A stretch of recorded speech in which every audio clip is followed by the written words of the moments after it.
You have to do something. It makes no difference what you know. What you are capable of being is besides the point.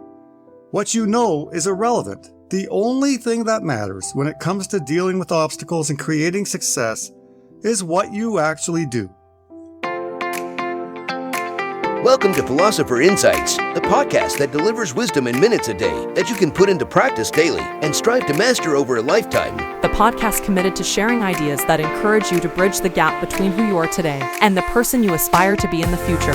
Hi, my name is Herb Lamba, and welcome to my podcast where I will share practical insights from the world's best authors. Knowledge isn't power. Applied knowledge is. The quest to become the best version of you starts right now. Hi, and welcome to Philosopher Insights. My name is Herb Lamba. Today we're discussing Surrounded by Setbacks, turning obstacles into successes when everything goes to hell.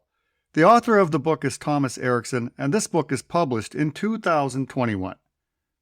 I wanted to share a number of my favorite insights from this great book, starting with You Are Responsible, Adversity Matters, Mistakes Are Your Friend, Laterville versus Winnerville, Denial, Your List of Successes, and finishing off with what success looks like.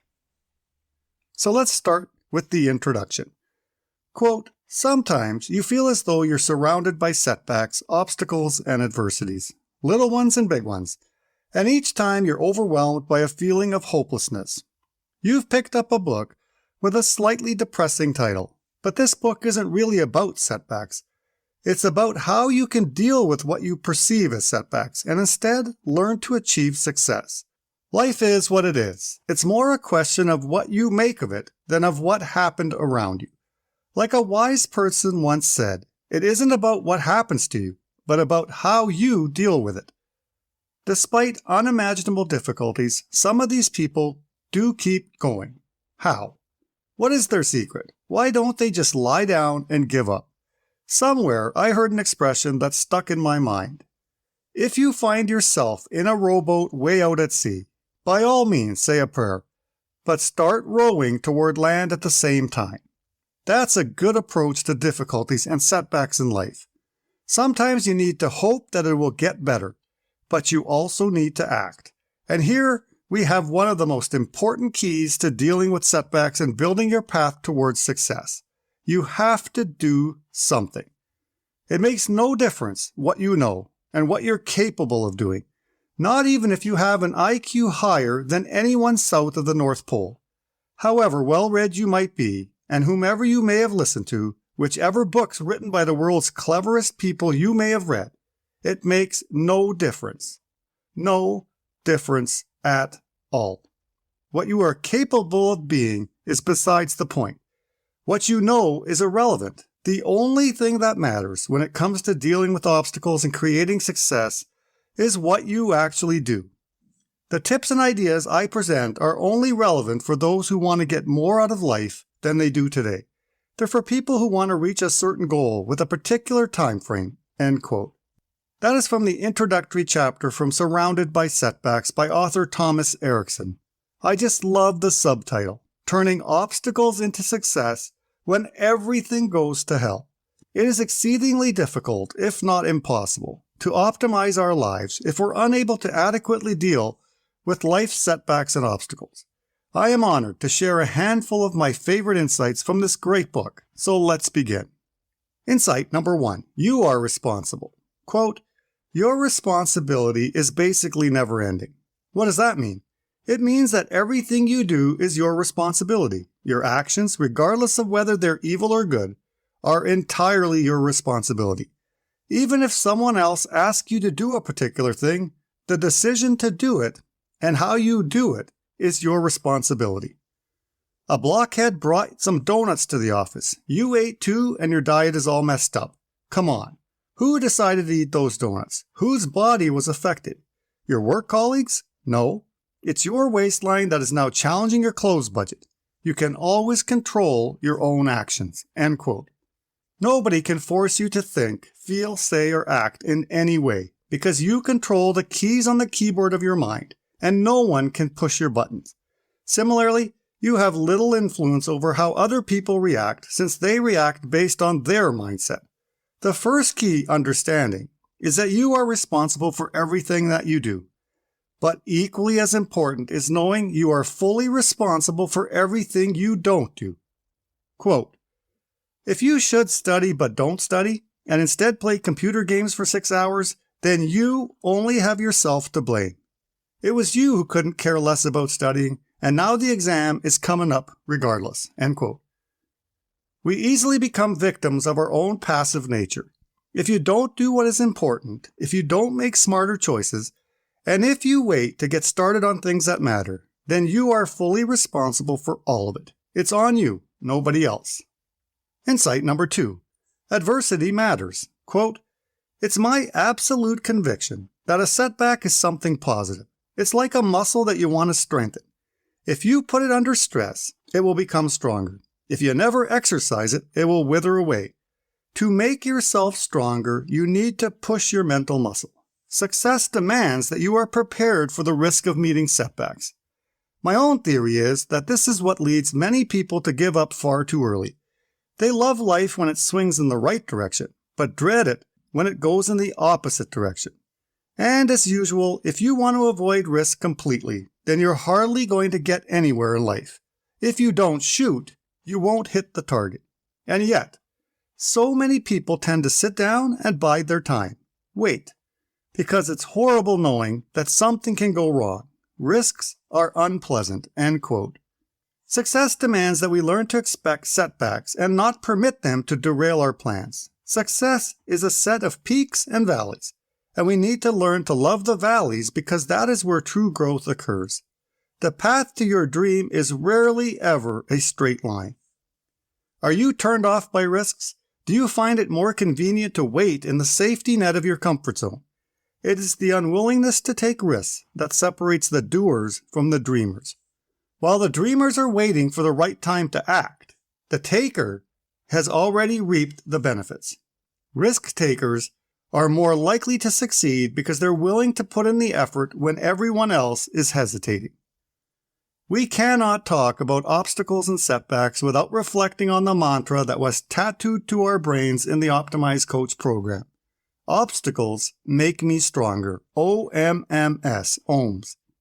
You develop this muscle so you become the kind of person that eats obstacles for breakfast.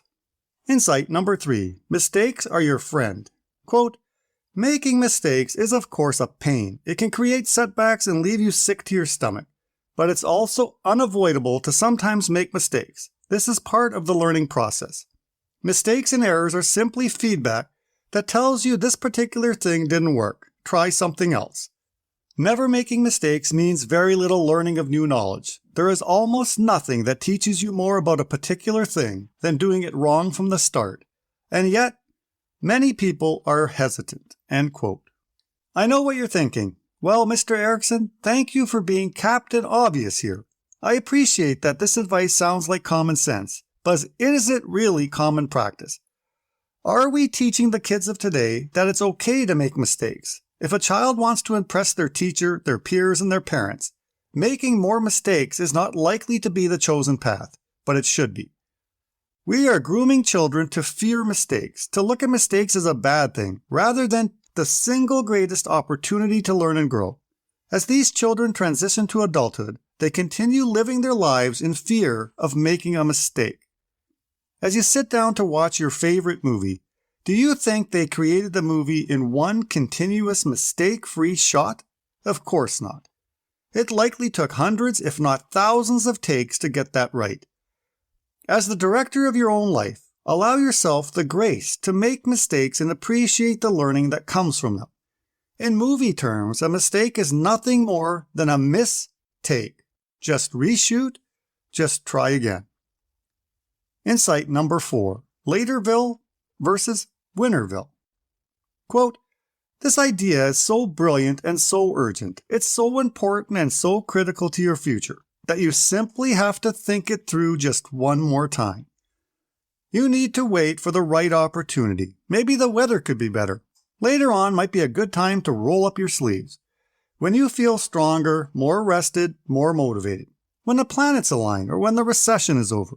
When taxes are lowered or prices raised. Yes, soon. So you put this brilliant project aside for future use. Now and then you'll remember your idea, but it never feels like the right moment. And after a while, you don't think about it anymore. Now it's gone. It has disappeared into eternity and gone to the graveyard of good intentions.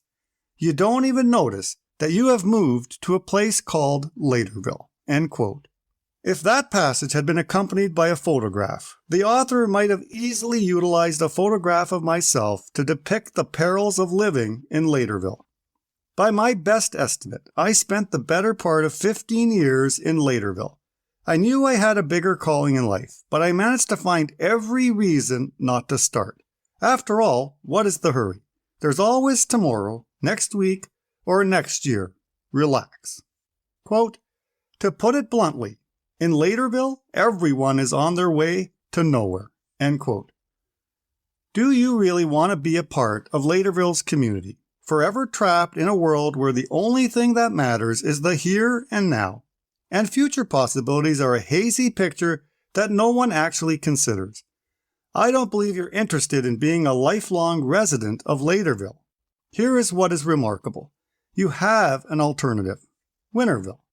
Everyone in Winnerville has worked to get there. Nobody got there by an inheritance or won their way in by chance. In Winnerville, they know that not only millionaires are self-made, they understand that everybody is self-made, but only the successful ones admit it.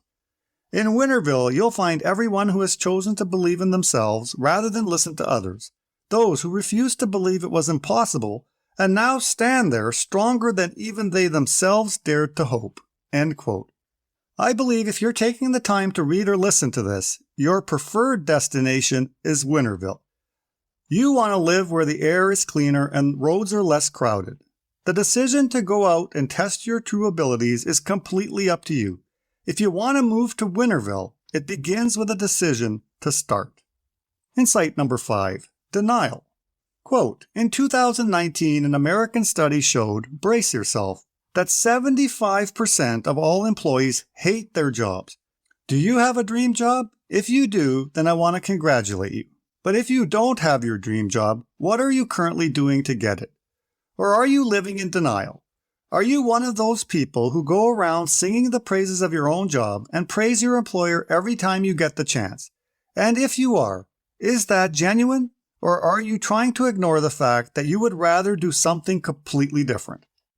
Our denial is about the fear that something else could be much worse. If we act, perhaps everything will crash down around us. So it would be better to pretend there is nothing wrong. End quote. Let's start with a 2019 study that found 75% of employees hate their job.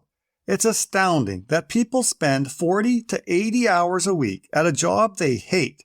And to make matters worse, the majority of them are reluctant to take action and change their situation. To be honest, I see it all around me. What about you? Are you feeling trapped or a false sense of security in a job you hate? You begin feeling nauseous on Sunday mornings, knowing you have to go to work tomorrow. You live your life for the weekend. That, in my opinion, is a telltale sign that you're not operating in your genius, that you have not connected to your life's passion or mission. It's time to summon the courage to face your fear and take action to change your situation. Insight number 6, your list of successes. Quote, you have lots of successes in your track record. You might not think about them, but there's an important benefit to listing the things you've been successful at. Here comes those brain researchers again. They say that we're programmed to focus on the negative. We can't help it, but we can balance things out by reminding ourselves about the things that are worth celebrating. The truth is that the majority of us have a lot more successes than defeats in our lives, but if you ask around, it sounds like the opposite. End quote. This reminds me of the cookie jar that David Goggins shared in Can't Hurt Me. He says, quote, that's one reason I invented the cookie jar. We must create a system that constantly reminds us who we are when we're at our best, because life is not going to pick us up when we fall. There will be forks in the road, knives in your back, mountains to climb, and we're only capable of living up to the image we create for ourselves. End quote. I removed the F-bombs, but I really like this concept. You replace the cookies in your cookie jar with your life's accomplishments. When life gets you down, all you have to do is reach into the cookie jar to remind yourself that you have overcome challenges before and you're fully capable of overcoming them in the future. Insight number 7. What success looks like. Quote, if you want to achieve success, you must demand it of yourself through hard work and sharp focus every day for the rest of your life. In the world we live in, stopping is the same as starting to roll backward.